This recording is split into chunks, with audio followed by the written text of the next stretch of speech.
Cette histoire de si mon mari me trompe, moi aussi je trompe mon mari là. Et les filles, il y a une qui vient de manger la tontine là-bas, je t'explique. Une dame mariée a découvert que son mari l'a trompée. C'est comme ça que pour se venger, elle aussi, elle décide de tromper son mari.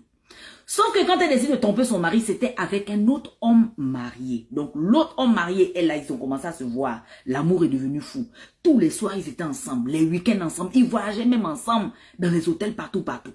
Jusqu'à un jour, l'autre homme marié est venu trouver la dame. Ah chérie, toi, tu es marié de ton côté, moi aussi je suis marié de mon côté. Au lieu qu'on va se cacher, pourquoi ne pas divorcer? On divorce et puis nous deux, on se met ensemble, on se marie maintenant. Et puis on vit notre amour tranquille dans la paix.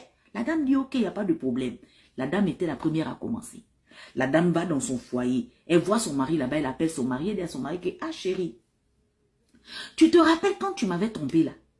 Le monsieur dit que oui, je me rappelle quand je t'avais trompé, chérie, mais je t'avais demandé pardon. On avait fait réunion de famille, j'ai rampé devant toute la famille pour te demander pardon. Tu m'avais déjà pardonné, non? La dame dit oui, je t'avais pardonné, mais aujourd'hui, je ressens que je ne peux plus te pardonner encore. J'ai envie de divorcer.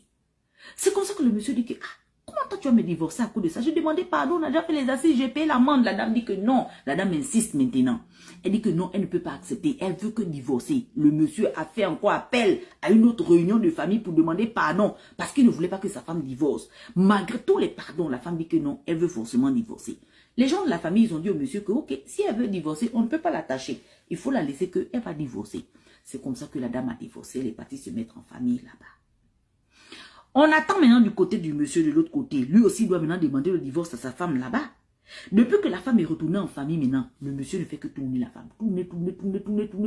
La femme demande, mais chérie, c'est comment? Mais chérie, c'est comment? Mais chérie, c'est comment? Jusqu'à un jour, le monsieur dit à la femme que bon, écoute, moi, je n'ai jamais eu le courage de demander le divorce à ma femme. Comme toi, tu es déjà divorcé comme ça, au lieu que tu vas rester célibataire comme ça, viens seulement, je vais t'épouser en tant que deuxième femme.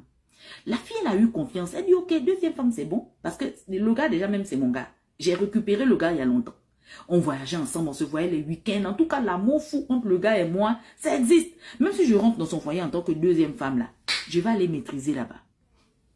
On marie la fille en tant que deuxième femme. Depuis que la fille est mariée en tant que deuxième femme, le monsieur ne part plus dans la chambre de la fille.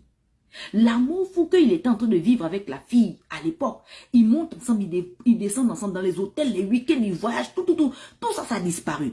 Au contraire, depuis que la femme est devenue la deuxième femme dans la maison là, le monsieur et sa femme, l'amour est devenu renforcé. La fille ne comprend pas. Elle dit que, quand moi j'étais mariée de mon côté là-bas, c'est moi qui régnais dans ton couple là-bas. L'amour était fou entre toi et moi. Maintenant que je suis célibataire, je suis disponible maintenant pour toi. Jusqu'à je suis même devenue ta deuxième femme. Toi, tu n'es plus